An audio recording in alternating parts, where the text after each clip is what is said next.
Want to read out a report from the Daily Express. This is from the 14th of December, so just over a day ago. But this is a report. It's by Mark Reynolds. I don't like this terminology, by the way. Please tell Have a Go Hero we're too busy to help. I don't like that term, Have a Go Hero. I think it's patronizing and a little insulting, actually. Um, so this is the report. A man spent an hour chasing a yob who vandalized a chip shop, only to be told to give up by police. They were too busy to attend. Chase Saunders, 28, tracked the vandal by running down side roads, jumping over fences, and leaping through gardens. When the offender stopped about a mile away, Mr. Saunders was on the phone to the police, urging them to come and make an arrest. He was told no officers were available and he should let the gentleman go. This is in speech marks. Mr. Saunders returned to Alexander's fish and chip shop in Mudford, Dorset, run by his brother-in-law Sean Hogan. Officers attended the scene 3 days later and took away CCTV footage. No arrests had been made. The man smashed a screen and threw chips over two young female workers in the shop after claiming he was not given the right order. Mr. Saunders, a father of two, said the police tell us they're always there to protect us, but they're not. I've really lost faith in them. The Dorset police spokesman said a full investigation will be carried out into this incident.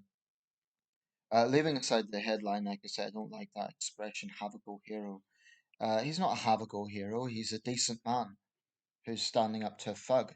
Um, I speak a lot about crime and criminals, but in this case, I want to talk about the police because this is not an isolated incident. It's not. This sort of thing is just happening too much. And I accept that there are various layers to this, right? I think the police are under pressure. I think the Tory cuts haven't helped, although the actual numbers now, I don't know what sort of effect the cuts of the austerity era have now. And speaking honestly, I don't know what police figures are, i.e., force to force. I'd imagine Dorset is one of the smaller ones. I'd imagine it's a mainly rural force, with the exception of Bournemouth. Um, but I mean, that's ridiculous. A member of the public is standing up to a thug, and this is quite a serious incident. I call it assault um, and vandalism, and the police just act like they can't be arsed. Sorry for the language, but there's no other way to put it. If this account is true, and I don't see any reason why I'd make it up. Um, Give up, just let the gentleman leave. I mean, what sort of message do the police think they're sending out with this, specifically Dorset police? I mean, are they launching an investigation because they're embarrassed? This has been reported in a national newspaper. I have a lot of concern about policing in this country um, because I think that we're in a situation where people see serious crimes not prioritized. They see police being very petty sometimes. I think there are real question marks over what priorities the police make. Now, like I say, there probably is variation from force to force. Probably some forces are better than others. And to be clear, I'm not anti-police. My instinct is to say they're in a difficult job and they're under pressure. But I really do think that they do themselves no favors sometimes. I mean, if this is how they treat a hardworking member of the public, is just trying to protect his family business by just showing, well, we can't be bothered. What sort of message is that sending out? They're public servants in the end of the day. I mean, why do they become police officers if they can't be bothered? If this is a case of resources being stretched, I think they could still communicate in a different way. Like, I'm sorry, sir, but we simply don't have the resources. But for goodness sake, don't act like you can't be bothered. I mean, what sort of message does this send out? I think it damages trust with the public, but it also, I think, will embolden criminals because they'll think I could do this and get away with it. The police don't care. I mean, earlier this year, yeah, it would have been the first half of this year, twice, Twice in a fortnight, I saw shoplifters literally pinch. Actually, it was from two Greg's outlets, one in Sunderland and one in Gateshead up here in Tyne and Wear. Twice in one fortnight, the same sort of incident. Um, and it happened pretty fast. On the second occasion, the two guys were too fast for me to really do anything, but I saw where they went, and I sort of told the people in there that in some half sort of notion that they might be able to tell the police. But I mean, it probably wasn't much that they took. It was probably a pasty or something. But it's the principle of it: wanton criminality in broad daylight. You know, in the past, thieves would kind of at least be subtle and try to steal without being caught. Nowadays, they're brazen. I think we have a severe yob culture problem in this country, and I think that incidents like this certainly um, will not bring about confidence. I mean, the police might argue we have limited resources, we can't tackle everything at once. At the very least, I think they need to improve their communication with the public. I think their priorities are totally wrong, and they need to understand that the public are sick and tired of criminals being emboldened. An example of this is Insulate Britain protesters. Now, some will say that they're, well, I call them protesters. I don't actually think they should be legitimized that way. I think they're criminals. But I remember those images of the Insulate Britain people lying down on the road, causing a damn nuisance, actually being incredibly reckless, causing profound stress to thousands of people. And you had a senior police officer, and she was literally standing in front of them, with a smile on her face, saying, "Well, we'd like you to move, but if there's anything we can get you, don't hesitate to tell us." Basically, negotiating with them. And this wasn't like a tense negotiation. She was basically laughing. I mean, that was a disgrace. They got their act together after a while and started taking action against these Insulate Britain anarchists. But, they took their time about it. Meanwhile, members of the public, commuters were understandably getting irate at the behaviour of Insulate Britain.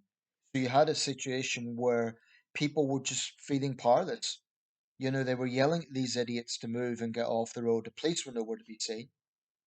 And I have no doubt, had one of those Insulate Britain activists been assaulted because someone just, lost a rag, um, the police would be very quick to arrest that person. I'm not saying that would necessarily be the right move, but I have total contempt for Insulate Britain.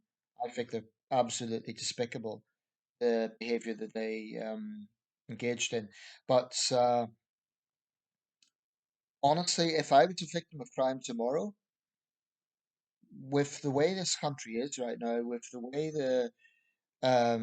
this sort of thing happens, would I report it?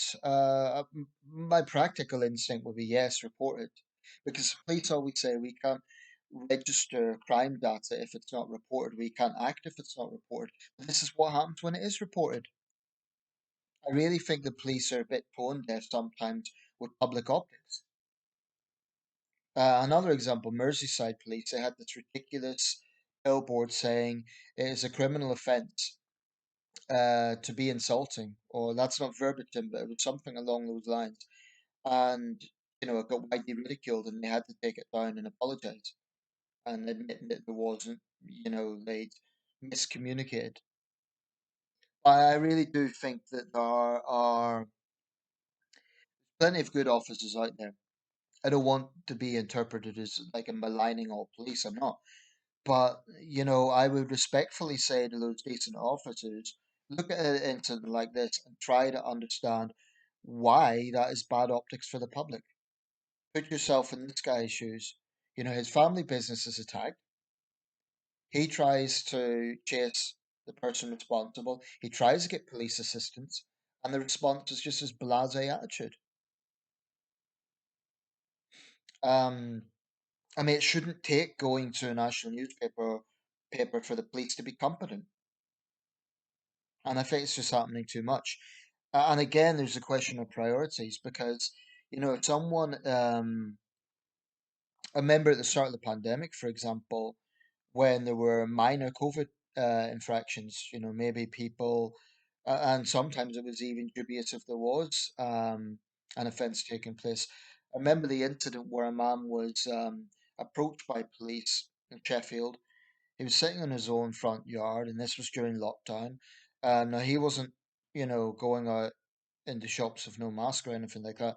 Anyway, the police came to him and they claimed that they were following the rules, but it was overreach, absolute overreach. Now, if the same man or anyone else for that matter had been the victim of common assault or they'd had their house burgled, then they'd probably get a visit hours later, and maybe be given a reference number, and that would be it. I really do question police priorities. Added to this is the rotten corruption that's going on in the Metropolitan Police right now. I mean, it's not just one or two people. Um, in the aftermath of the Sarah Everard case, Wayne Cousins, I don't think it's a case of one bad apple. I think it's quite rotten. I'm not saying that 35,000 Met officers are corrupt, but I am saying that I don't think it could be dismissed as one individual. I mean, there's been a lot of people in the Metropolitan Police exposed for disgraceful behaviour, racist attitudes, and there was one incident recently where two officers were, seen mocking two murdered sisters. That was a high-profile case. Um, I mean, they were sacked, but it gets into the question of what's the vetting process. And I think there are people wearing police uniforms that absolutely should not be wearing police uniforms. But things like this concern me because if there is a breakdown in public trust, there'll be more vigilantism because people won't trust the police to take action. If the police give the impression they don't care, they can say, well, we have limited resources. Okay, then that's the government's responsibility. But they need to understand that the way they communicate resonates. The way they communicate resonates. And my question would be: is this investigation happening because it's been reported, or is it happening because they realise that was bad optics, and this guy shouldn't have been? Even if they weren't going to track the suspect down, they they could have given a more diplomatic answer. I mean, they could have said, "We're really sorry, sir. We simply don't have the resources." It would still be bad. It would still raise lots of questions. But to say, and this is assuming that this is a correct quotation. Let the gentleman go. He's not a gentleman, he's a yob. Um, that sort of politically correct language doesn't help either. The police need to understand public anger, and they need to understand the public. This loss of trust is not going to help anyone because the police will then say, "Oh, but crimes are not being reported." Well, ask yourselves why they're not being reported. Because people think you're incompetent. Unfortunately, I'm sure there's many very capable, competent, hard-working officers out there. But, I would say that one bad incident will overshadow 10 good incidents. So you get 10 police officers doing decent things, maybe saving lives or doing brave things. Unfortunately, rightly or wrongly, that will be overshadowed by something like this because optics matter. They really do. And again, I'm not maligning all police. Broadly speaking, I respect them as a profession, but I think sometimes they do themselves no favors. And they really need to improve that public image. That's one area I think police in general need to greatly improve public image. They need to be better at communicating. Um, they need to give the impression they actually care. Um, and I don't think that they are really doing enough to change this bad optics. Again, I'm not maligning all officers. I know they do a lot of good work. I know it's a pressurizing job. I know it's sometimes a dangerous job. And I'm reluctant to say they always take the easy approach because officers do risk their lives. And as we've seen, with the with recent cases. Police officers do face real dangers, but they also have chosen to go into that line of work, and they are public servants. So let me know your thoughts. I think it's just, I mean, this by no means a worst example, but it's pretty bad. I mean, it's not a trivial offence. This job, was guilty of vandalism and assault. I don't think that's trivial. I think it must have been quite, I'd imagine quite an intimidating experience for those two young women. This guy, as far as I'm concerned, is a hero. Jay Saunders, well done, mate. Maybe if we had more people in society like that, then criminals would think twice. Maybe not. But that's the other thing, vigilantism will increase if the police take this hands-off approach. And I'll just close with this. I don't know if this is true, but I mentioned I volunteer in a shop, and I mentioned to my manager that issue about thefts, and she said, yeah, the police basically. I think she mentioned if it was under £50, they won't respond. Now, that might be a practical thing because they literally don't have the resources. But again, what sort of message does that send out? It sends out a message to criminals that you can literally commit crime and get away with it. I mean, there should be some sort of deterrent. Even if the police can't be everywhere at once, I accept that they can't catch every suspect. They can't act on every single case immediately. I get that. But sending out the message that, oh, well, just let it go is appalling. I mean, I really think that sent out a bad message.